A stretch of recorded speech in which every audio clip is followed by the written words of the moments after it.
Mpact Games. We're a small indie studio based here in Atlanta, and we take personal adversity, triumphs, and themes that we believe will be personally relatable to our audience and create and transform that into beautiful art and captivating gameplay. So, three of us met 8 years ago, and we started working on an early college iteration of our launch product. And we constantly talked about, there were three issues that we discussed very often. The first being, where are the games with meaning and purpose? It seems that games nowadays are so focused on violence and shooting and pressing buttons that there's not that essence that can connect and inspire an audience. The second being, where are the samurai and ninja games that we can run around online with our friends in a large group? Which led us to the third, simply, where's the game that the three of us want to play, but no one's made it yet? And if you look at the first two questions, of course, there are games that fit that mold, but we believe that taking those three questions into account, that creates a unique opportunity that also has a large market that will allow for a successful product. So we formed a team. That's the three of us formed the core. I'm Matt Kanai. This is Connor McCarthy and Ajani Thomas. After college, we entered either the game industry or closely related industries and started learning our experience. And between the three of us, we believe we have an extremely complementary skill set that will allow us to not only have a successful business, but also make high quality products. So that product that we've been developing since 2013 is Hanako Soul of the Samurai. And that begins to establish our company mission right out of the gate with the title of the product. Hanako means flower child in Japanese, and it's also the Japanese equivalent of the name Jane. That's my mother's name. She passed away 8 years ago to the day, actually. And this project is a memorial and a tribute to her and our way of transforming her life and her memory and creating a positive out of that. And Soul of the Samurai, we're seeking to take the essence of the samurai, their code of honor and discipline, and showing that essence to our players through art and story. All right. So within the game of Hanako Soul of the Samurai, we plan on developing maps where you can have epic 16 versus 16 battles set in the Sengoku area of Japan. So that's their feudal era. Also developing 4 distinct classes that you can play. We have the Kenshi, the Ite, our Naginata, and our Ninja.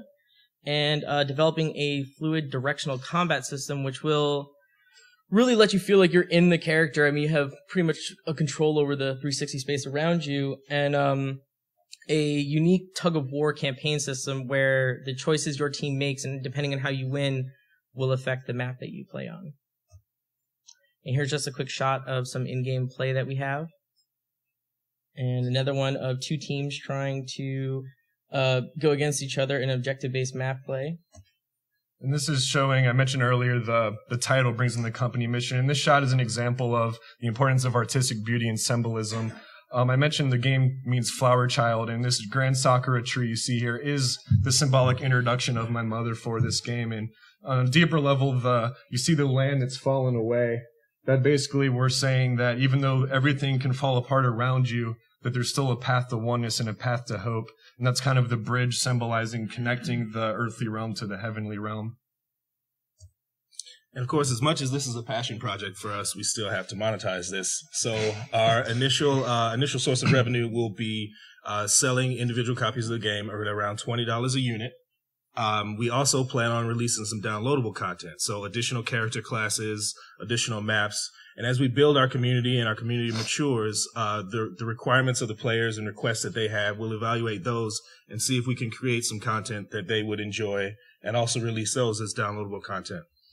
And lastly, we would have customizable weapons and armor, so players are able to customize their individual characters in-game to look a little different than others. They can do peacocking, or it can represent how they want their characters to be represented in the game. First year projections, we're hoping to sell around 10,000 units in our first month. And as time progresses, of course, the sales are going to go down. And then we're going to have marketing boosts to some marketing pitches to boost the amount of sales that we have. Then we'll have downloadable content releases further along in the year. and another marketing pitch and some hopefully end of the year holiday sales to give us a little boost toward the end.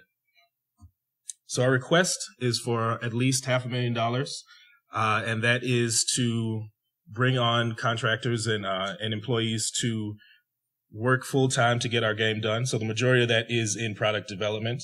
A large remaining portion of that will be used for marketing, because no matter how good the project is and how good the product is, it doesn't do you any good if nobody sees it and it isn't presented well to the people that's going to be consuming it. And the remaining is going to be used for business, legal, and operational costs. So licensing and things like that, whatever we need to work from day to day. This is our projected timeline if we're able to receive the funding. We plan to begin full production in Q1 of 2016. And then by Q2 of 2016, releasing an alpha where at this point we would have most of our base mechanics done, some of our secondary mechanics involved in the game, and we can really start to get to a feel if, we're on the right track and everyone's enjoying it. And then in the next 2 quarters, we'll be working on going to our early access via Steam, where essentially this is kind of like our beta at this point, and we'll be using this platform to interact with a much larger scale of players and get instant feedback on what we need to fix in the game, and so on and so forth, until we reach Q1 2017, when we hope to do full release. And then we have our accolades and press cover page. This is just some of the milestones that we're pretty proud that we've hit on ourselves. One of them is Steam Greenlight. It's a community voting system, and we were voted within 9 days with 7,000 votes of this is something that people definitely want to play.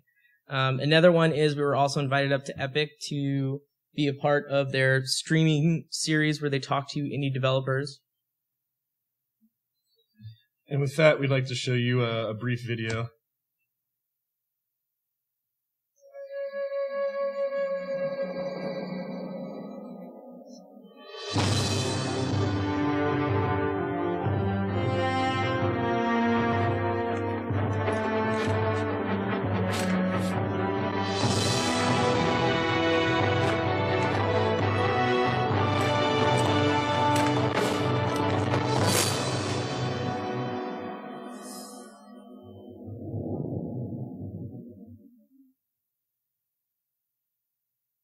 And with that, we'd like to thank you guys for your time, and we'd love to answer any questions. Yeah.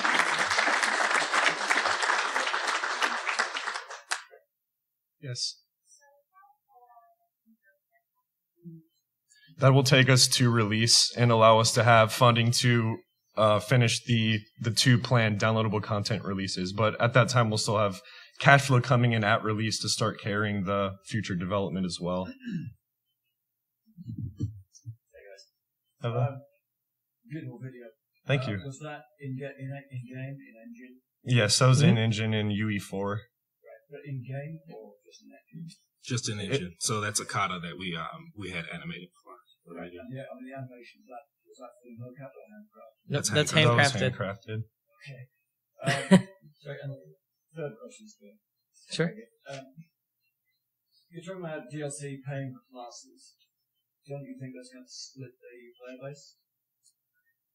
So initially, when we do our sales for classes, it's actually aimed to be around one of our sales times, and we've been looking at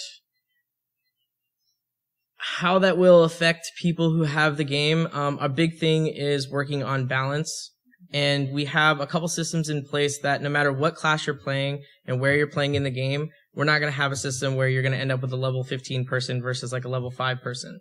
We're working on bringing in a system where everyone's actually on an even playing field. So no matter what class you're on, you still have the same chance to have the same set of skill points or experience as another person to be able to play on the same level as It'll be somebody more else. differences in play style rather than, general ability. In the end, everyone should be, every class should be able to beat every other class. We're also focusing a lot on the directional combat system and not so much focusing on the skills. So it should come down to, we're aiming for it to come down to just player skill at the end of the day, practicing your base combat. Yeah, and I don't think we would lock players out for being able to go to match like, oh, this server only has the 2 new classes, so you can't play here. Guy that didn't buy the DLC. I think that'd be a really poor business decision. Did you have any more questions specifically?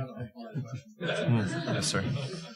Tell us a little bit about Steam. What are the keys to getting Steam to promote a new product like yours? Or how do you already got, you said 7,000 likes, but how do you get enough attention?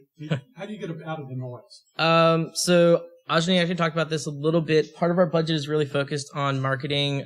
We would be visiting things like PAX or GDC, where we get the name out there and we get people to come to us to see the game, to visit it, to find it on Steam. As far as Steam marketing goes, that's usually kind of player preference. They try to push games towards you that you normally play with specific cues and featured games and that sort. Yeah. And as far as publishing, because we're greenlit, Steam will publish our game. So well, Steam that's will kind of publish the our first game. step for indies. So it would be up for us. So objective-based team online PvP PC game seems like an extraordinarily competitive space these days. Yes. And I think you guys are making one. But so 2 questions. One, why not free to play? Because it seems like every game in that space these days is free to play.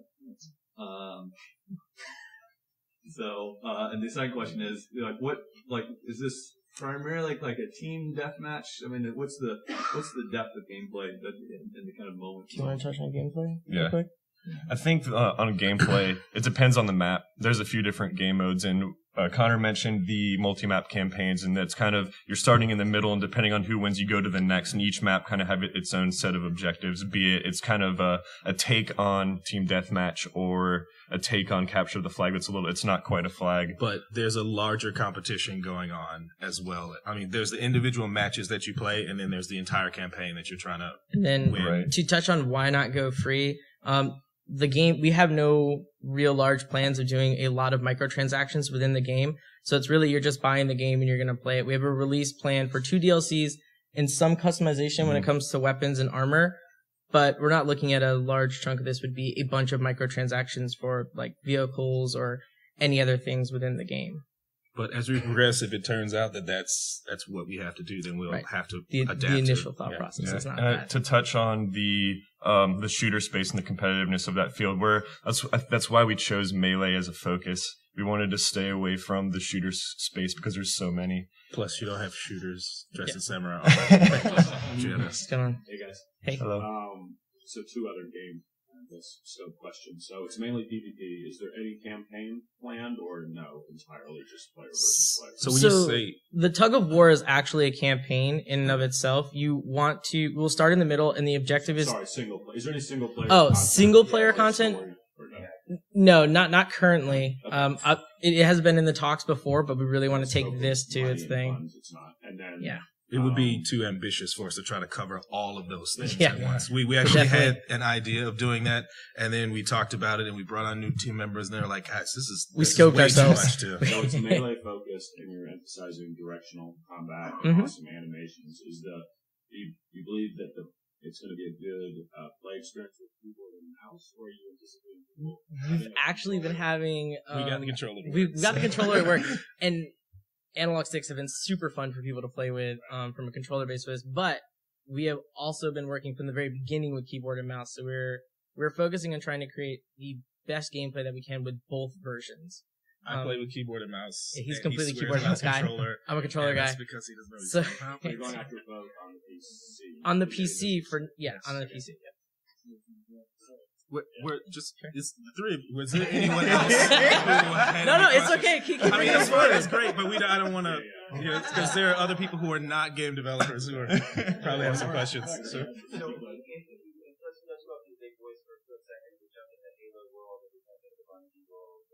Seen Destiny, all these games. One of the common complaints at the player level is, the story's not deep. Where's the story? Now, Halo solved that problem with one of the first ones to really bridge out. And of course, the new release was Mpact, what is that, and all that. They got big story in that. Mm-hmm. Talk to me about how well developed the story is here. Because what I see is a beautiful concept for the game. What I see here is a story that looks like something full of some rich and in-depth stuff. But tell me how much of it's done. How far developed is that? Are there I mean, from what I can see, are there books? Are there characters? Are there people that we're going to know? The comic? You want to talk about the comic? I mean, yeah. Do you want to talk about the quick? Okay. So Connor wrote the backstory or the kind of the full story and the history, and basically there's two clans that are warring, and there's personal relevance and symbolism behind those, as I mentioned, but the story itself plays into our campaign. You're basically starting in the center of this war between two clans called the Hanako and the Yamai, and they are warring over. One clan is trying to protect the emperor, and the other clan is trying to siege and take over. It's kind of protagonist, antagonist, and the art takes you through that journey. So, for example, if you're on the antagonistic side of the game world, there's 3 maps on that side. It's a very dark territory. You know it's evil. You can tell what's going on there that's war-torn and brutal. And then on the other side, which is the scene that you see here, you're more in the serene territories. These are the protectors of the nation. So it's enforced through the gameplay and the art. Because we're at time right now. But to answer your question, we do have story mapped out, and but I mean there is still more to go. But we do have a fair amount. We have a comic, and I've written multiple stories for each side on top of just the game lore. So there is depth to it if characters want it, or people want it for characters. And it's time for our break. So thank you very much. Thank you. Thank you guys.